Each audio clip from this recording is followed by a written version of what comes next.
Hi, welcome to today's video, which is my 2022 reading statistics. I am so excited about this video. I find it so interesting to go through all the books I read and catalogue them into their lists. I love a good list, but I have collected all my statistics from both Goodreads and Storygraph and some of my own. I'm not great at maths, so I'm hoping that these numbers add up. But let's get right into the statistics because I have a few different categories that my books are in. I have my phone here and we're going to go through them all together right now. I have actually watched a few of these statistics videos already and I find them so interesting. So let's get into it. I keep on accidentally saying this year instead of last year because obviously now we're in 2023, but I'm talking about 2022. So, last year I read 75 books, which is absolutely amazing. That is the most I've ever read in a year and it was great. I found some new favourites, found some not so good books, but let's go through them all. So, the most popular book that I read, this was in the most shelved list on Goodreads, and I don't know if this is like of all time or if this is what people read this year. I'm not sure, but the most popular book was Harry Potter. Don't really need to say much about that.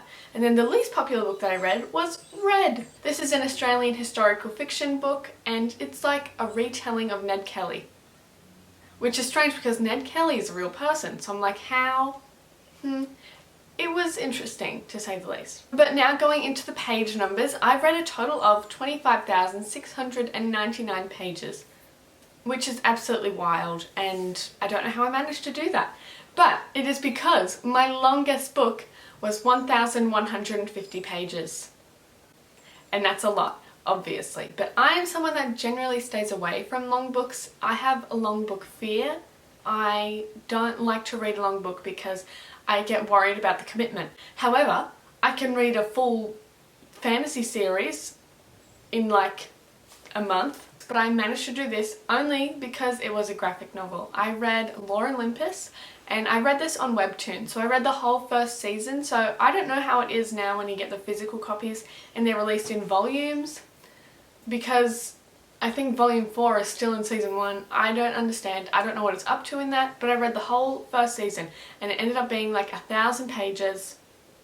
But it was so good. I really enjoyed it. And I read that in like 3 days. So crazy. The shortest book that I read was only 39 pages and this was a short story called Zecora. It was really good. Would recommend if you're looking for a good short story. But overall my average book length was 340 pages. Going into the amount of books in each category of page numbers, I read 23 books that were under 300 pages, which are mainly graphic novels and short stories. Then from 300 to 499 I read 43 books, and then 500 plus pages I read 9 books. So there's a little variety there. I was a bit surprised that there was 9 books in the long book category because I generally, if it's over 500, even if it's near 500, I'm like, oh, big book. Now going into the format, I actually did get a Kindle in the start of 2022 and obviously loved it. And I started reading lots of digital books because of it. So I read 27 digital books. Then I read 3 audiobooks, which I usually borrow them from the library database. Then I read 45 physical books, and out of those 45, 27 were from my own bookshelf and 18 I borrowed from the library, which is great. I love using the library, although in 2023 one of my resolutions is to stop going to the library, not so I can buy books, but so I can read the books off my shelf, because there is a whole lot on there that I haven't read yet, and it's really embarrassing. Like, there's 100 plus books. Let me know if you want me to make a video of my physical TBR because it's pretty much endless. Now going into a category that I thought was really interesting, I categorized the books by who they were written by, like the gender of the author, and I unsurprisingly read 58 books by women, 10 books by men, and 7 books by non-binary authors, and I am not surprised at all. Like, I don't read a lot of books by men. Sorry to say. Majority on that list, I think 7 were graphic novels. Like, I generally don't sit down and read a normal book that isn't a graphic novel by a man. And I'm okay with that. I don't really care. But going on to the pace, I read 41 fast-paced books. again, makes so much sense. And I read 30 medium-paced books and 4 slow books. I don't know why anyone would like intentionally read a slow book. I don't love a slow book because obviously it feels like slow.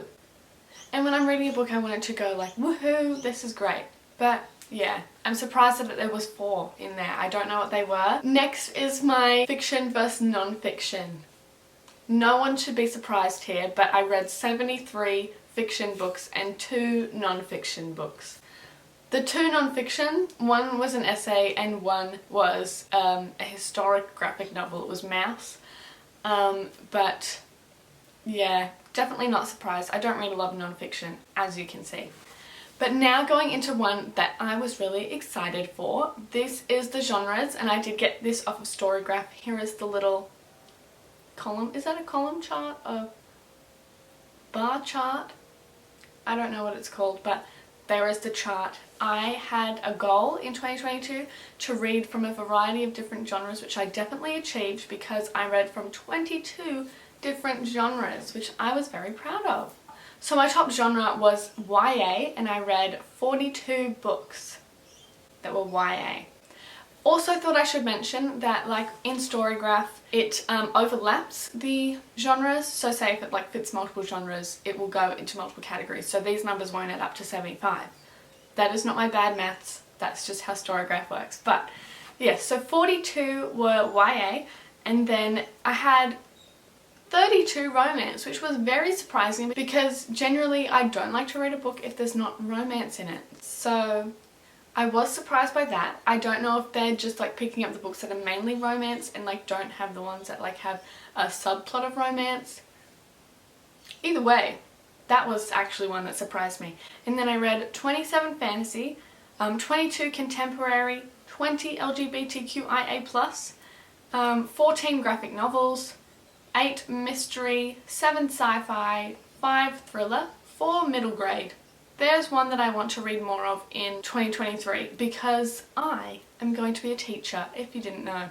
And I really want to build up my list of good middle grade books so I can recommend kids books, because how fun would that be? So yes, in 2023, I'm reading more middle grade. Then I read 4 dystopian, 3 short stories, 3 webcomics, and those are all on Webtoon. I love a good Webtoon moment.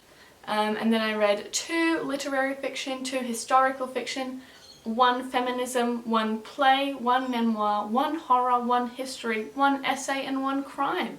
So a wide variety of genres there. But going into moods, which is another feature that's on Storygraph, and I feel like it goes hand in hand with the genres, but there's 14 different moods that I read from in 2022. My most read being adventurous with 37. Then I had light-hearted and emotional, both with 31. Dark was 17, funny 12, reflective 11, and mysterious 11. Tense 9, hopeful 8, relaxing 4, sad 2, informative 2, inspiring 1, and challenging 1.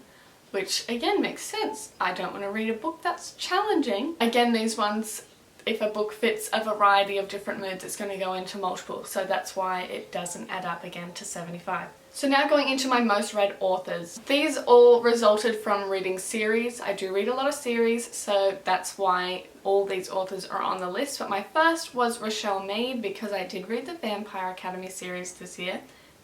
2022, not this year. Not 2023, no. 2022. But yes, I read Vampire Academy, so that's 6 books. Then I read 6 books by Brian K. Vaughan, which were the Paper Girls series. And then next, another graphic novel series. I read Heartstopper by Alice Oseman, so that's 4 books. And then I read 4 books by Sabaa Tahir, which was the Ember and the Ashes series. Then I read 3 Tahara Mafi books, which was the Shadow Me series. I still haven't finished that series. I do have the books. I will read them, although I think I want to read the novellas, which I haven't got. So even though I said I'm not going to the library anymore, I'm going to go to the library and get the novellas.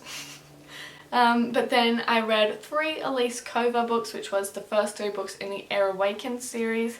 And then I read 3 Jenny Han books, which was The Summer I Turned Pretty. Another statistic I thought was interesting was going through the amount of books that I read per month. So my most successful months, I guess you could say, was January and August. I read 10 books in each of those months, which was crazy. 10 books.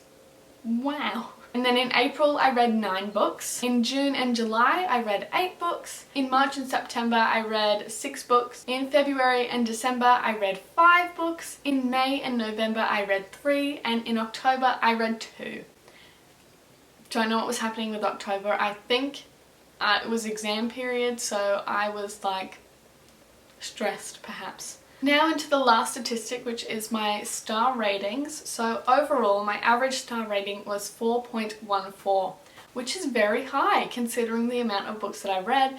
And you would be thinking maybe that's because I read some great books this year. And although that is true, it is also because I feel like I'm too easy on books.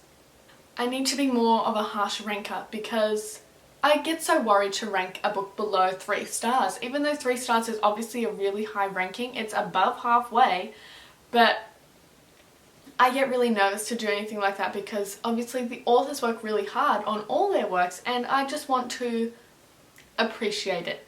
And if I don't like it, I feel really, really mean for giving it a bad rating. One of my New Year's resolutions for 2023 is to rate books how they should be rated and not be extra nice. I'm not being nice anymore. I am being a very harsh rater this year. Now going through the actual statistics of 2022, I rated 22 books 5 stars.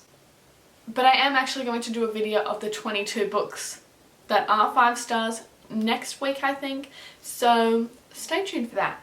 And then I rated 1 book 4.75 stars and 14 books 4.5 stars, so there's quite a few up in that high category. Then I rated 2 books 4.25 stars, 14 books 4 stars, 2 books 3.75, 7 books 3.5, 1 book 3.25, 8 books 3 stars, 3 books 2.5, and 1 book 2 stars. So that was all the statistics of the books that I read in 2022. If you enjoyed this video and found it interesting, give it a thumbs up and subscribe so you don't miss next week's 5-star reads video. And also, if you would like to put some of your statistics in the comments, I would love to know who was your most read author? What was your top genre? I would love to know. So put that in the comments for me so I can read it. But that is all for this week. Thank you for watching. Goodbye. I can't speak. Hi. Hello. No, this is a... This is one that The birds are loud today. Gosh, let me start again. So, yeah. I mean, this one isn't really... What am I trying to say? Statistics. Statistics. He's really putting away the dishes right now.